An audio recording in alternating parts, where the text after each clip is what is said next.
Hi, Falcons. It's Nate Harvey. Hey, I'm going to be talking to you guys a little bit about attendance and some policies and procedures that go with attendance and remote learning. But I want to kind of show you a few things here that I want to make sure that we're clear about. So some of the materials I'm going to attach to this email. The first one is this, My School Remote Secondary Teacher Guide. It says updated 8/30/2020. Christy O'Toole sent this out. I'm just going to send it out again, and it's got a bunch of different links, some different information that's going to be important for you. There's also a student and parent version. I'm going to be using a few slides from her, but there's also some other information I'm not going to talk about that you need to double check in there, like how to be appropriate on camera, some different things about that. Please review that. The other thing I want to show you that I'm going to attach is this PDF. Andy Geeson sent this out to principals who give it to department chairs. And I believe it's been kind of passed down, but just in case there's been a hang up in somewhere, I want to make sure you all have a copy of this. This is some guidance that they've offered for secondary teachers. And the first thing I want to note is, if you've had some anxiety or you've been a little bit freaked out about how do we take attendance, what does that look like? I don't really know, any of that sort of feeling or frustration. I just want to acknowledge that there's been some tension that I just want to acknowledge. And when I say tension, I mean I think we have two somewhat conflicting things that we want to do. So number one, we want to be helping our students be safe, helping them be healthy. We want to see them. I think we all wish that we could be face-to-face. If there was no pandemic, we'd want to be face-to-face. In a perfect world, we'd be face-to-face. And so we want to see them. We want them to be on camera. We want to be able to talk to them and interact normally and all those sorts of things. I think on that sort of side, we also want to have high expectations. We want, to follow these certain things and have everything just work together and it all just works perfect, yada, yada, yada. Then I think we have this other tension of, wait a second, this isn't a perfect world. Things are not going to work out as we planned. We're going to have to be a little bit more compassionate, graceful. We're going to have to offer some more wiggle room, so to speak, in some different things. And so, what's really important, I think, for us to recognize is there's some tension there, some opposition, or some things that may seem a little bit opposed, but I think we can be creative and work it out. And just an easy example of that is in this document you'll see here at the top. While we cannot require students to turn on their computer cameras, students will be expected to turn their cameras on. Allow students to use virtual, blurred, and fun backgrounds and filters, etc. Okay, so this side makes it sound like we should have our cameras on a lot. If you look over here, don't do this says, do not associate students' login time and eye contact with participation points, grades, or attendance. And then there's this popped out blurb that says if a parent wants their student to opt out of having their camera on at all, they have to submit a written request to the building principal. And so you can see right there's some tension in where you want your camera to be on. And if you don't want it to be on, you have to make a special written appeal. But at the same time, don't use the camera too much and it shouldn't be on all the time. And you shouldn't record your students. There's some things down here like, do not record a classroom of students on video. Record video with students becomes an educational record, etc.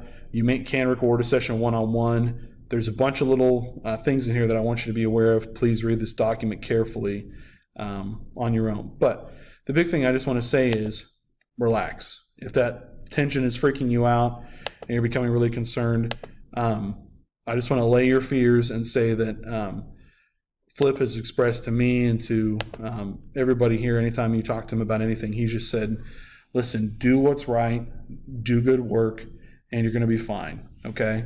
I think in some ways, we're going to be able to live inside a box here that we can be really creative in and do some awesome stuff, maybe even differently than we've ever done it before. So again, I'm going to kind of steal from those slides that Christy O'Toole used. I'm going to talk mostly about attendance, but then I'm going to relate it to how we run our classes. So the first thing I want to say is, why do we need to take attendance? You can read all this, but the three highlight points are, number one, it's the law. We have law and policies that guide us that mean we have to take attendance, so we have to do it. Number two, we have to have sometimes legal, court-ready evidence for when we bring certain cases or when students have legal obligations to attend school and things like that. And so we have to have prompt, accurate attendance for those records to be usable in court. And it's really hard. Imagine being the person who has to show up in court and present these documents, and then someone says, well, hey, this kid looks like they attended every single day in first hour, but then they missed every single other class period, and it's because someone didn't take their attendance properly. That's just really indefensible, and it's hard to be that person on the stand and say, I can't explain why someone would do that. And so we need to be looking out for each other and making sure that we hold ourselves accountable and hold each other accountable to do that correctly. And finally, in that same vein, these students are our kids. I want to know where my kids are at all times. If something happens to them, I want to know. And so I think we need to do the same thing for our parents and for our students and hold ourselves to that same standard that we would expect from others. So taking attendance. This is a slide that Christy O'Toole included in her presentation, and the only thing it said here is underlined, normal attendance taking procedures. Well, what does that really mean? We've gotten some more clarification this week, and here's what that is. Verbatim is the bottom 3 points are verbatim. The top point is something that I've added here. So you're going to be required to take attendance once, at least, approximately 10 to 15 minutes after class begins. I'm going to recommend, and I think in our building we're going to push each other to sort of take attendance a second time, possibly through some different alternate means, and I'll give you some examples in a second. Because of some different changes this year with Synergy, and if you really want to discuss it, we can talk about it later, but last year we had 2 blocks that we would take attendance for within each hour. So first hour would have, or first block, whatever you want to call it, would have 2 sections of time we take attendance for. Due to some different changes, that's not going to be the case this year, so that's easy for you. That makes it all easier for all of us. So the good part about that is we're only going to have 1 block of time to account for. The negative of that is it makes it hard if a student logs in 20 minutes into class. The way that we would do attendance last year was we would say that they were absent from the first part of the hour, but then they were present for the second half. Since we won't have that ability, we're going to change slightly how we define absent, present, and tardy, okay?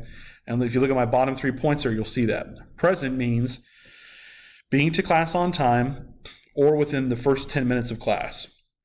Okay, if a kid gets on the computer, turns it on, and it starts updating at 7:57 and they can't log on until 8:06, we're not going to penalize that kid and say, hey, you were late, because he made an effort to be on time, but the computer updated, something happened, whatever happened, he has to reload the route or whatever.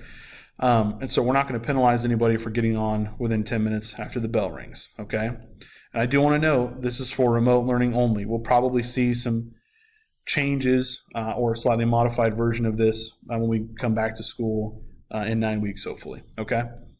Tardy is going to be then if a student comes into class or enters online in class anywhere from 10 minutes after the bell rings to 10 minutes before the end of the period. So that means if a kid logs in at 8:20, 8:30, 8:40, 8:58, or 9 o'clock, we're going to say that's tardy, because we can't get more precise than that with this new thing where we only have 1 block to take attendance for. And then the only way that we're going to say absent is if a student doesn't show up at all, or only shows up for the last 10 or so minutes, okay? That's the reason I would highly recommend that we take attendance a second time, because then you're going to get a better sense of those tardies. So just as an example, let's say I take attendance 10 or 12 minutes after the bell rings, and I'm missing 5 students. 5 students aren't in class. So I go ahead and I temporarily mark them absent. Well, then 45 minutes or an hour into class, excuse me, I take a look and I see that I've had some people join or whatever, and so I say, hey guys, I'm going to take attendance again, please wave, turn in your exit ticket, whatever I'm going to do to gather an alternate or second list of attendance. I do that, and then I go back through my list and I say, oh look, Johnny and Billy both joined a little bit late, so I'm going to mark them tardy instead of absent, and then as I finish out the hour, then I'll go ahead and submit it, and I'm good to go, okay? It doesn't have to be super formal. It can be. I'm going to include some videos in my email or alongside this that tell you how to take attendance in Teams. There's a couple different ways you can do it. The long story short is we just want it to be accurate. We don't want to short a kid who doesn't log in exactly on time. We don't want to have them think, well, there's no point in logging in.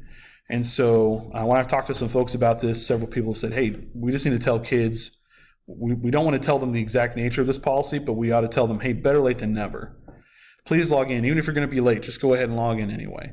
I wouldn't give any kid specifics. I wouldn't say, hey, if you log in at 12 minutes after, then I'm going to do this versus. I don't think you need to get that specific. I think we just tell kids, please be on time. If you're not going to be on time, we get that. Things happen. Just please log in. make every effort to be on time, and kind of go from there. Okay? If you have any questions about that, come ask me and I can help you out with that. A few other little tidbits. Please be aware, and I think we all know this, we're going to have to make adjustments, so be prepared to reflect and make adjustments as we go. Let's say you try your secondary time for taking attendance. You think, hey, I'm going to have everybody put an emoji up and in the chat, and that'll be my attendance thing. Well, you might try that and go, oh man, this is really tedious. I don't want to do this again. I don't know. I don't know how we're going to do this. We've never done it before. So please be prepared to reflect and modify as we go. Another little tidbit, when talking to our attendance folks, I said, hey, is there any big things that I need to tell teachers? And they said, hey, our number one concern is people just don't take their attendance when they're supposed to. We have calls that go out at 10:30 and 3:30, and so it's really important that if we take our attendance properly in the morning, a parent would know theoretically by 10:30 that their kid wasn't in class at 8 or 9. It would be really frustrating if something happened to a child and the parent doesn't get the call till 3:30 that their student wasn't in school all day. And so we need to make sure that we're taking prompt, accurate attendance when we're supposed to. A couple other things, and these are things you should tell your students and parents. Point 3, parents should still call in to 973-1401 for absences that they used to call in for, doctor's appointments, court dates, etc. If students have issues with technology, they need to try and reach out to you first, especially if it's like a Teams meeting, related issue where they can't see an assignment, stuff like that. That's going to be with you. If it's their internet, then they obviously need to seek out their internet provider. If it's the device, you need to just tell them to call the 973 helpline, and they can sort of triage them from there. The daily schedule, and this is the only reason I'm bringing this up, is it has to do with attendance. These are 2 slides that Christy O'Toole had, so you can take a look at them in her PowerPoint if you want to, or you can click on it in my PowerPoint. I'll attach them both. But excuse me, one of the things she talked a lot about was incorporating brain breaks, movement. We don't have to have them sitting in front of the computer for 8 hours a day. And so thinking about that, and in regards to attendance, this is kind of the routine that I'm going to start off with. Again, I have no idea if this will work or not. I'm going to test it out. My idea is I'm going to give kids about a 2-minute login period, so to speak, at the beginning of each hour. And that'll just give me and them some time to get on, get settled. I can get all my mics muted and get all those other little tidbits taken care of, and then I can launch into class. And then my plan is to have 3 23-minute sections of work time. So the first one will be opening, second one will be work time, the third one will be work time and closing. And in between there, you'll see I have some breaks, and my plan is to push kids, hey, take a break for your brain, take a break for your eyes and your eye health, and just move around. We need to be moving. Obviously, you can have more flexibility than this, and I think kids are going to be more flexible than this. This is just an idea. I'm sure there's some kid that'll have to go have a snack in the middle, or some kid, has to go to the bathroom. Things are going to change. It's going to be evolving. But if I can sort of stick to this routine and start creating and building some routine, I think that'll work. And the best part is when you're ready to take attendance, I've got this first chunk of direct instruction where I can take attendance during that chunk, like halfway through, and it'll be my obligation to take it, 10 or 12 minutes in. And then again, during that work time and closing, my last chunk, I could take attendance then again too and say, hey, if you've got the assignment done, turn it in, or wave, or hey, I'm going to take attendance again, don't log off quite yet, whatever. Kind of get a secondary list, and then I can go back through and try to be really accurate with my student count for the day. Okay?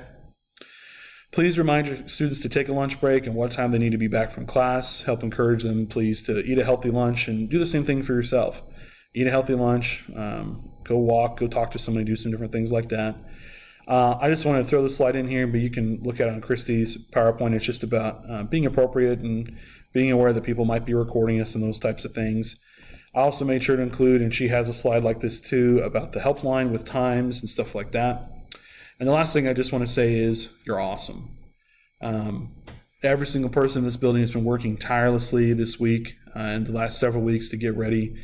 And I know we're building the airplane as we're flying it, and I think you guys have done a tremendous job. Our administrators have done a lot of work. Our clerical staff, everybody has thrown in, paras, everybody, every group that I could possibly mention has done a lot of great work. And it makes me proud to be a faculty member here, and I really appreciate all of you. I can't tell you all one-on-one, so I just wanted to say that in video form. So thank you all for listening, and let's get ready to start school.